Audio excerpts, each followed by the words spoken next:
If you're experiencing billing issues with your Gmail account, follow these steps to resolve them efficiently. This guide will help you identify and fix common problems. Step 1. Check your payment method. Ensure that your payment method is valid and up to date. Log into your Google account, navigate to the Payments and Subscriptions section, and verify that your credit card or payment information is correct. Step 2. Review billing history. Access your billing history to identify any discrepancies. Go to the Payments and Subscriptions section, click on Manage Purchases, and review your recent transactions for any unauthorized charges or errors.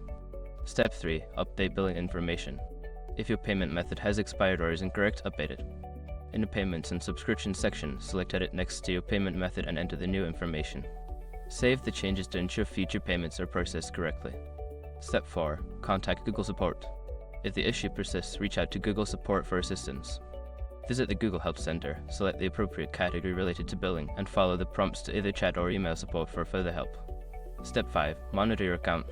After resolving the issue, keep an eye on your account for any further billing problems.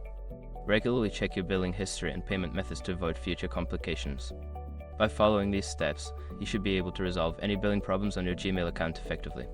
If issues continue, don't hesitate to seek further assistance from Google Support.